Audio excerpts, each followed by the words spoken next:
Hi hello నమస్తే welcome to mister Rama media. నేను మీ యాంకర్ రమావత్. మొత్తానికి Pushpa 2 India's biggest blockbuster in recent times.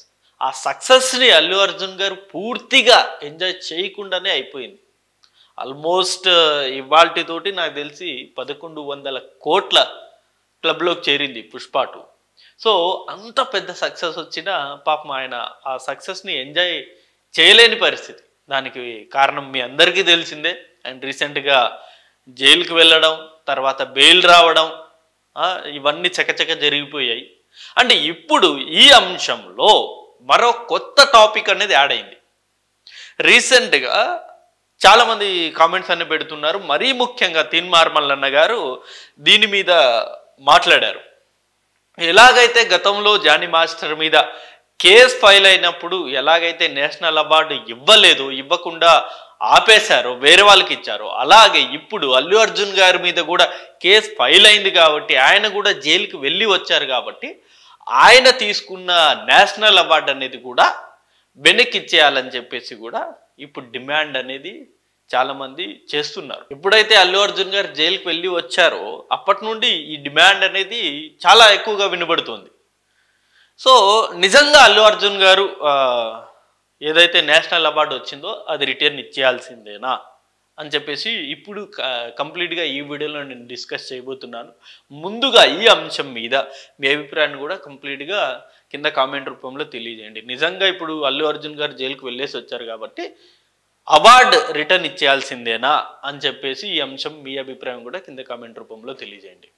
ఇక అల్లు అర్జున్ గారి విషయంలో ఆయన ఎప్పుడైతే జైలుకి వెళ్ళొచ్చారో అప్పటి నుండి ఈ డిమాండ్ అనేది చాలా ఎక్కువగా వినబడుతుంది. బట్ దాన్ని లింక్ చేస్తూ జానీ మాస్టర్ కేసుని లింక్ చేస్తూ చాలామంది కామెంట్స్ పెడుతున్నారు. ఇప్పుడు జానీ మాస్టర్ కేసు మనం చూసుకుందాం. జానీ మాస్టర్ కేసులో జానీ మాస్టరే ముద్దాయి, ప్రధాన ముద్దాయి. ఆయన మీద వచ్చిన ఆరోపణ ఏంటి? రేప్ కేసు ఆరోపణ ఆయన మీద వచ్చింది. సో అందులో A1 ఆయనే, A2 ఆయనే, A3 ఆయనే, A4 ఆయనే. అంటే complete A to Z Jani master సంబంధించిన కేసు ఏదైతే ఉందో అందులో కంప్లీట్ ఓల్ అండ్ సోల్ బాధ్యుడు ఆయన మాత్రమే. ఆయన మీద ఫైల్ అయిన case minor rape case. So ఆ కేసుకి ఇప్పుడు ఈ అల్లు అర్జున్ గారి కేసుకి ఎలాంటి సంబంధమే లేదు. ఆ కేసు కంప్లీట్ డిఫరెంట్, ఈ కేసు కంప్లీట్ డిఫరెంట్. ఇప్పుడు అల్లు అర్జున్ గారి కేసు మనం చూసుకున్నట్టయితే ఆ తొక్కీసిలాటలో ఒక కుటుంబం పాపం సఫర్ అయిందంటే ఒక రేవతి అనే మహిళ చనిపోయింది. ఇప్పుడు ఆ బాలుడి పరిస్థితి కూడా విషమంగా ఉంది. సో ఈ తొక్కిసలాట్లో ఎంటైర్ ఈ ఎపిసోడ్లో అల్లు అర్జున్ గారు A1 కాదు, A2 కాదు, A3 కాదు, A11గా ఉన్నారు. అల్లు అర్జున్ గారు A11గా ఉన్నారు. ఆయన అంటే 11వ ముద్దాయి, మొదటి ముద్దాయి కాదు, రెండో ముద్దాయి కూడా కాదు ఆయన. సో ఇలాంటి సిచ్యువేషన్ ఇది అల్లు అర్జున్ గారికి కంప్లీట్గా సంబంధం లేని కేసు ఇది. అందుకనే ఈవెన్ హైకోర్టు కూడా చాలా క్వశ్చన్స్ అనేది వేసింది. క్వశ్చన్స్ వేసి ఆయన వెంటనే బెయిల్ అనేది మంజూరు చేసింది. ఆయన తప్పు లేదని చెప్పేసి హైకోర్టు కూడా నమ్మింది. సో అందుకనే ఆయనకి అనుకూలంగానే తీర్పు వచ్చింది. 1 డేలోనే బెయిల్ వచ్చింది. ఇప్పుడు దీని గురించి చాలామంది కామెంట్స్ అనేవి పెడుతున్నారు. డబ్బులు పెడితే ఏమన్నా సాధ్యము అని చెప్పేసి. బట్ వాళ్ళందరికీ ఒకటే మాట, ఎంత డబ్బులు పెట్టినా సరే ఖచ్చితంగా అల్లు అర్జున్ గారి వైపు ఎంతో కొంత న్యాయం ఉంది కాబట్టి ఇవాళ బెయిల్ వచ్చింది. ఒకవేళ నిజంగా న్యాయం లేకపోతే ఖచ్చితంగా బెయిల్ అనేది రాదు. జడ్జిలు అంత ఆషమాషిగా ఇచ్చారు, బెయిల్ ఇచ్చేరు.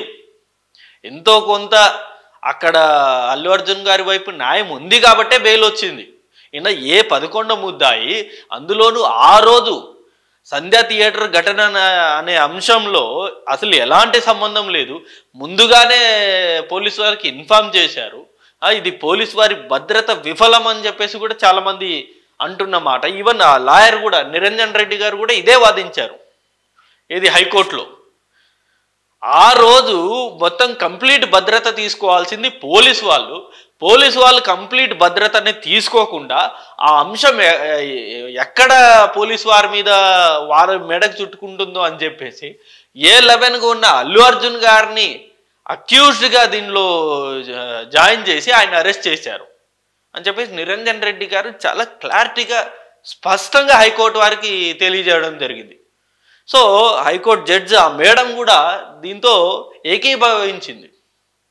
ఏకీభవించి ఆయన వెంటనే అల్లు అర్జున్ గారికి బెయిల్ అనేది ఇవ్వడం జరిగింది. సో ఇక్కడ కంప్లీట్ ఇటు జానీ మాస్టర్ కేసు వేరు, ఇటు అల్లు అర్జున్ గారి కేసు వేరు. ఈ రెండు కేసులకు అసలు సంబంధమే లేదు.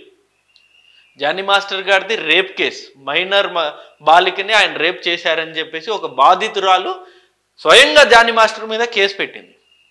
ఇక్కడ ఈ అంశంలో సంధ్యా థియేటర్ ఘటన అంశంలో ఇక్కడ సంధ్యా థియేటర్ ఓనర్ మీద కేసు ఫైల్ అయింది, ఆ పార్ట్నర్స్ మీద కేసు ఫైల్ అయింది, అంటే lower balcony upper balcony in-charge మీద కేసు ఫైల్ అయింది. అలాగే ఎవరెవరైతే ఈ మొత్తం సంధ్యా థియేటర్ మేనేజర్ మీద కేసు ఫైల్ అయింది. ఇలా అందరి మీద 11 మంది మీద ఈ అంశంలో కేసు అనేది ఫైల్ అయింది. అందులో చివరి ముద్దాయి అల్లు అర్జున్. కేవలం ఆ రోజు ర్యాలీగా వెళ్ళాడు అని చెప్పేసి ఒక అంశం ముందుకు తీసుకురావడం వల్ల ఆ రోజు ర్యాలీగా వెళ్ళారు కాబట్టి ఈ తొక్కిసలాట జరిగిందనే ఒక పాయింట్ అనేది మెన్షన్ చేయడం వల్ల అల్లు అర్జున్ గారిని కూడా ఈ కేసులో ఇన్వాల్వ్ చేయాల్సి వచ్చింది. సో అంత మాత్రాన ఇప్పుడు నేషనల్ అవార్డు వెనక్కి ఇవ్వాల్సిన అవసరం లేదు. నేషనల్ అవార్డు ఆయన కష్టానికి వచ్చింది. అంటే ఇక్కడ జానీ మాస్టర్ కష్టానికి రాలేదా అని చాలామంది మీలో డౌట్ రావచ్చు. ఎస్, జానీ మాస్టర్ కష్టానికి వచ్చింది, బట్ అది ఒక రేప్ కేస్ కాబట్టి వెంటనే సెంట్రల్ గవర్నమెంట్ దాన్ని విత్డ్రా చేసుకుంది. ఇక్కడ రేప్ కేసు కాదు, ఒక వ్యక్తి మీద ఇండివిజువల్ కేసు కాదు. ఇది ఒక ఘటనలో జరిగిన ఒక 11 మంది మీద రిజిస్టర్ అయిన FIR ఇది. సో ఆ కేసుకి ఈ కేసు సంబంధమే లేదు. సో అల్లు అర్జున్ గారు మనందరికి తెలిసిందే పుష్ప 1కి చాలా కష్టపడ్డారు.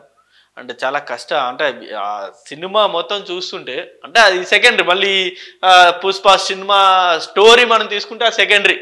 ఏది స్మగ్లింగు, లేకపోతే ఇవి గంధపు చెక్కలు అమ్మడము, లేకపోతే ఇవన్నీ సెకండరీ. బట్ ఆయన యాక్టింగ్కి ఇచ్చారు అవార్డు. సో యాక్టింగ్కి అవార్డు వచ్చింది కాబట్టి దాన్ని ఆయన రిసీవ్ చేసుకోవాల్సిందే, వెనక్కి ఇవ్వాల్సిన అవసరం ఏం లేదు. సో ఇది అంశం. అంటే ఈ అంశం మీద ఇది వరకు చెప్పినట్టుగానే మీ అభిప్రాయాన్ని కూడా కింద కామెంట్ రూపంలో తప్పకుండా తెలియజేయండి. Thank you for watching this video. Thank you.